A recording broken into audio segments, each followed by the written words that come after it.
Hello students and welcome back to our channel. आज हम एक बहुत ही रिक्वेस्टेड वीडियो के ऊपर बात करने वाले हैं जो कि है आपका पोएटिक डिवाइसेस या फिर आपके लिटरेरी डिवाइसेस। देखो, पोएटिक डिवाइसेस क्या होते हैं जो पोएट्स या राइटर्स आपकी यूज करते हैं अपने कॉन्टेक्स्ट का और अपने पोएम्स का मीनिंग को एनहांस करने के लिए। ठीक है, क्लास 10th हो, क्लास 9th हो, बहुत बार क्वेश्चन से पूछा जाता है।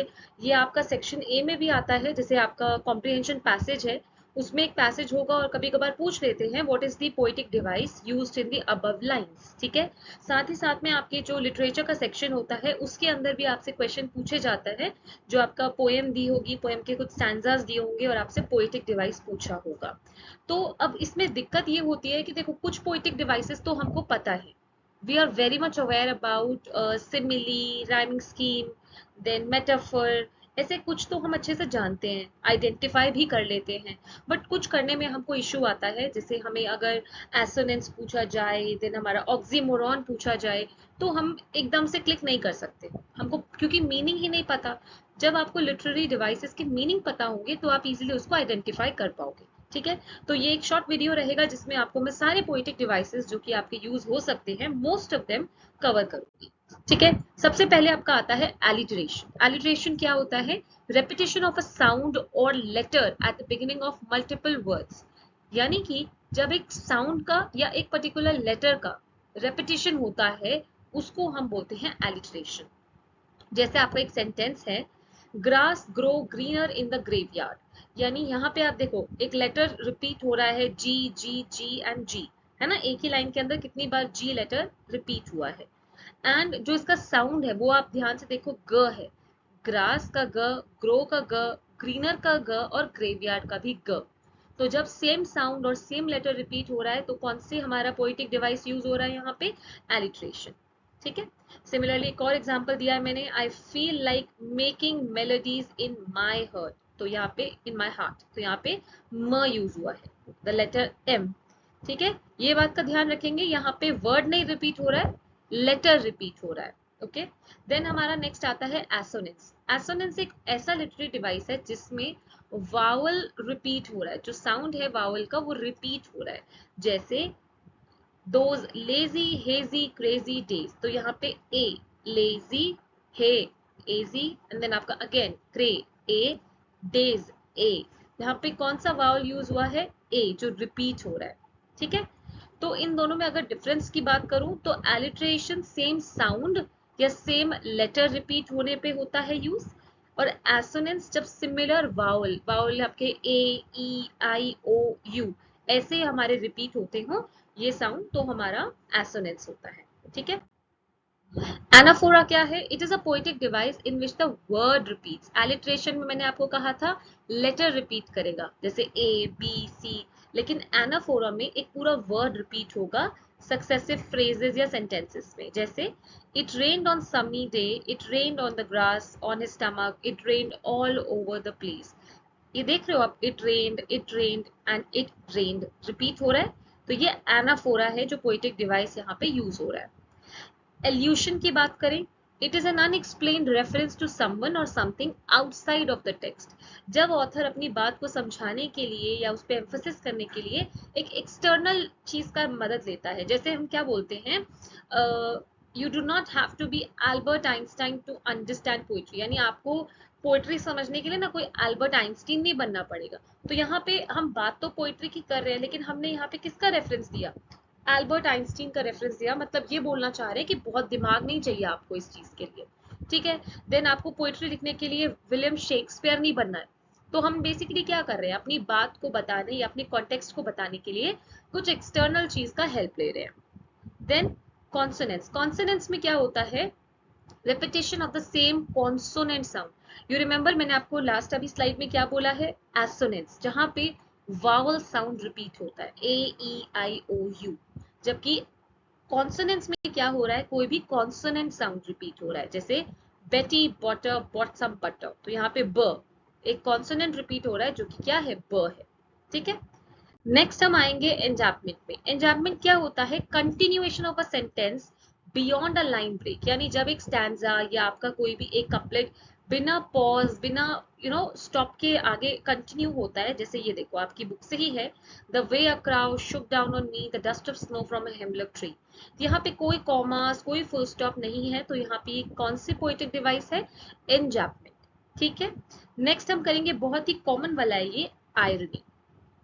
सो आयरनी तो बहुत सिंपल है। इसमें हम क्या करते हैं, इसमें हम ऐसी टोन का यूज करते हैं जिससे हम, देखो जो बोल रहे हैं उससे ऑलमोस्ट ऑपोजिट बात हम कन्वे करते हैं। जैसे you are a great driver, you should get an award. मतलब जैसे कभी कोई इंसान बहुत ही गंदा ड्राइव कर रहा है तो हम उसको ये कमेंट दे रहे हैं कि तुम बहुत ही अच्छे ड्राइवर हो, तुम्हें तो अवार्ड मिलना चाहिए। ठीक है, तो ये क्या हुआ, ये आयरनी है कि मतलब हमें convey a meaning opposite to what's being literally said। जो हम कह रहे हैं हम बिल्कुल उससे opposite एक बात को convey करना चाहते हैं। ठीक है, इसके बाद हमारा इन्वर्शन। इन्वर्शन क्या होता है? एक ऐसी टेक्निक जिसमें जो शब्दों का नॉर्मल ऑर्डर है उसको हम इन्वर्ट करते हैं। जैसे हमारा नॉर्मल इंग्लिश सेंटेंस का ऑर्डर क्या होता है? पहले सब्जेक्ट आता है, फिर वर्ब आता है। ठीक है, बट कभी कभी हम अगर इस तरह लिख रहे हैं कि पहले हम वर्ब को ला रहे हैं फिर सब्जेक्ट को लिख रहे हैं। जैसे hardly had I reach there he left. मतलब यूजुअली हम ऐसे लिखते हैं ना, hardly I had reach there, कि मैं हार्डली ही वहां पहुंची थी, इतने में वो वहां से निकल गए। तो बट उसको हार्डली आई हैड रीच की जगह hardly had I reach there he left. तो इस पोएटिक डिवाइस को हम इन्वर्शन कहते हैं। नेक्स्ट हम इमेजरी की बात करते हैं। इमेजरी या imagery is a literary device जो कि पोएट्री या नॉवेल्स या और किसी भी राइटिंग स्टाइल में यूज होते हैं, जहां पे हम लोग क्या कर रहे हैं, एक ऐसी डिस्क्रिप्शन दे रहे हैं जिससे रीडर के दिमाग में इंस्टेंटली एक इमेज बन जाए कि हाँ जो बोला जा रहा है उसकी इमेज। जैसे His words felt like a dagger in my heart। उसके जो शब्द थे वो मेरे दिल में डैगर जैसे लगे। या फिर His coat felt like velvet curtain। उसका जो कोट है ना वो बिल्कुल वेलवेट कर्टन जैसा है। उसके फर्स एकदम सिल्की स्मूथ है। तो मतलब जब हम ये वर्ड्स बोल रहे हैं इससे आपके दिमाग में वो एक इमेज क्रिएट हो रही है कि ओ सो सॉफ्ट या सो बैड। तो ये क्या है, ये एक इमेजरी है। ठीक है, ये poetic device. Then metaphor. Metaphor आप लोग ऑलमोस्ट सब जानते हो, ये एक ऐसा पोएटिक डिवाइस है जिसमें हम दो नॉन सिमिलर चीजों में कंपैरिजन करते हैं, लेकिन हम लोग लाइक या एज शब्द का इस्तेमाल नहीं करते मेटाफर में। याद रखेंगे, मेटाफर में हम कंपैरिजन बिना लाइक या एज वर्ड के कर रहे हैं। जैसे laughter is the best medicine. तो यहाँ पे हमने लाफ्टर यानी हमने हंसी को मेडिसिन से कंपेयर किया है, लेकिन ना ही तो हमने लाइक शब्द का यूज किया है ना ही एज का।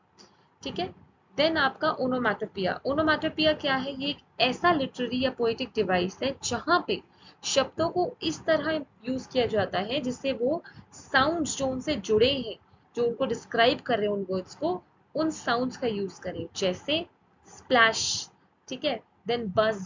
फॉर एग्जाम्पल मैंने बोला sack fell into the river with a splash, यानी जो सैक था वो पानी में स्प्लैश होके गिरा। तो जब मैं ये वर्ड बोलूंगी तो क्या है ना, आप इस साउंड से आप वो वर्ड की डिस्क्रिप्शन समझ पा रहे हो, तो इसे हम ओनोमैटोपिया कहते हैं। ये काफी बच्चों के लिए एक नया वर्ड हो सकता है बट इसका मीनिंग बहुत ही सिंपल है। ठीक है, देन आपका ऑक्सीमोरॉन। ऑक्सीमोरॉन ये उस तरह का पोएटिक डिवाइस होता है जिसमें दो ऐसे शब्दों को हम जोड़ के लिखते हैं जिनका एक्चुअल में मीनिंग एकदम ऑपोजिट है। जैसे I feel these drawings are pretty ugly. अब देखो प्रिटी और अगली बचपन से पढ़ते आ रहे हो ना, दोनों ऑपोजिट हैं एक दूसरे के, लेकिन जब मैंने इन दोनों शब्दों का एक सेंटेंस में साथ में यूज किया है तो इसको हम पोएटिक डिवाइस ऑक्सीमोरॉन कहते हैं। Then rhyme scheme. Rhyme scheme आप लोग जानते हो है ना, जो हमारे सेंटेंसेस होते हैं उनमें जो राइम्स आ रहे हैं एंड में, उसको हम एक लेटर डिनोट करते हैं जैसे ए या बी या सी, एंड देन वही हम उसकी रेपिटेशन देखते हैं। अब जैसे यहाँ पे आप मान लो एक सेंटेंस था विच एंड्स इन मून, तो यहाँ मून है, मैंने इसको ए लेटर से डिनोट किया। देन हमारा सेकंड सेंटेंस खत्म हो रहा था विद द वर्ड शाइन। अब मून और शाइन राइम नहीं कर रहे हैं, तो इसको मुझे एक सेकंड लेटर से डिनोट करना पड़ेगा जो कि बी होगा। नाउ थर्ड सेंटेंस मेरा एंड हो रहा है नून पे। यू सी हियर मून, नून ये दोनों राइम कर रहे हैं, तो इसको मैंने सेम अल्फाबेट ए से ही डिनोट किया। देन नाइन था मेरे लास्ट सेंटेंस का and which was going with the word shine, जो राइम कर रहा है, तो मैंने इसको भी बी दे दिया। तो इसकी राइमिंग स्कीम हो गई ए बी ए बी। ठीक है, नेक्स्ट इज पर्सोनिफिकेशन। पर्सोनिफिकेशन काफी इजी होता है बच्चों के लिए समझना। इसमें हम एक नॉन लिविंग थिंग या एक एनिमल को ह्यूमन कैरेक्टर देते हैं, जैसे द मून इज वॉकिंग। अब मून असली तौर पे देखो मून चलने नहीं वाला है, और चलना एक इंसान का कैरेक्टरिस्टिक है। तो जब मैंने एक नॉन लिविंग थिंग को लिविंग कैरेक्टर दिया तो उसको हम पर्सोनिफिकेशन कहते हैं। और एग्जांपल्स हो सकते हैं, my alarm yelled at me, तो चिल्लाना इंसान का काम है ना, काइंड ऑफ। अलार्म तो नहीं करेगा वो काम। My computer works very hard, now working hard human character है, हमने कंप्यूटर को दिया। देन सिमिली, देखो जैसे हमने मेटाफर पढ़ा, मेटाफर में भी हम दो अलग चीजों के बीच में कंपैरिजन कर रहे थे, सिमिली के अंदर भी हम दो अलग चीजों में कंपैरिजन करते हैं। बट मेटाफर में हम लोग लाइक या एज शब्दों का यूज नहीं करते, जबकि सिमिली में हम लाइक और एज का यूज करते हैं। जैसे my sister sleeps like a baby, baby के जैसे। Radha is always as busy as a bee, तो हमने राधा और बी को कंपेयर किया एज शब्द के। So that is all for this lecture. I hope आपको सारे के सारे पोइटिक डिवाइसेस अच्छे से समझ में आ गए होंगे। अगर किसी में भी कोई डाउट है या कोई ऐसा पोइटिक डिवाइस है जो आपके स्कूल में बताया गया है बट शायद इस वीडियो में नहीं था, तो आप उसको नीचे कमेंट सेक्शन में डाल सकते हो, एंड आई मेक श्योर कि मैं जल्दी से जल्दी उसको भी कवर करके चैनल के ऊपर एक लेक्चर दे दूँ। ठीक है, so I hope you enjoy the lecture and thanks a lot for watching and keep learning.